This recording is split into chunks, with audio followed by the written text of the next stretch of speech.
Hi guys! Welcome back to my channel. Ang gagawin ko today ay ipapakita ko lang yung aking kalamansi na daming mga maliliit na mga bunga. So, ito na sila guys. Kita ko na.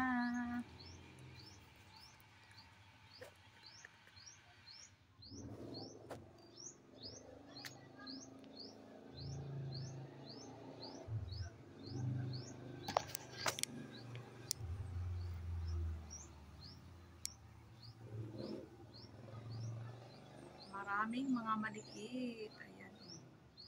Maraming mga maliliit. Ayan. Maraming maliit na mga kalamansi. Ito pa oh. Ayan.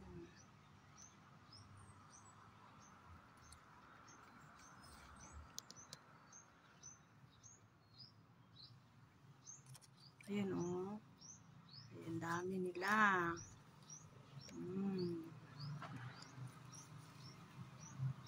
Ayan, maraming mga maliliit. Ayan.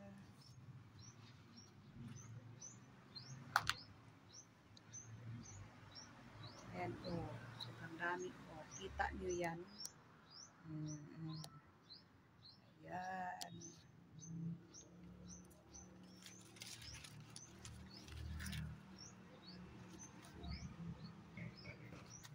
Ito lang yung tinaniman ko. Yan, lalagyan ng tubig na na siya, butas na yun. Yan ang tinaniman ko ng aking kalamansi. Para pag alis namin dito, dalang-dala ko sila, hindi ko sila iiwan. Dadalhin ko tong mga tanim ko. At pakita ko yung ibang kalamansi natin kung mayroon ba siyang bunga. Mayroon naman siyang bunga pero hindi gaya ng isa na maraming bunga. Kunti lang yung bunga nito. Ayan o. May isang malaki. Tatlo ang puno ng kalamansi na sa mga ayan, sa mga galon. So siguro sa sunod na araw, itong malaki, mataas na, i-markot ko ito para kasi sobra na siyang mataas. 2 years pa kami dito sa aming tinitirhan at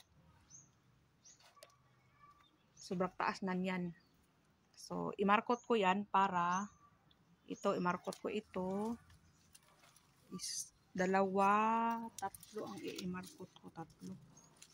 Para naman lumiit yung ating puno, ang ating kalamansi. Sa susunod, i-flex ko yung aking tanim na mga kiat-kiat at saka yung lemon fruits. Ipapakita ko sila para makita nyo kung totoo ba na mayroon akong lemon fruit at saka yung kiat-kiat. Yun lang guys. Thank you for watching. Bye-bye.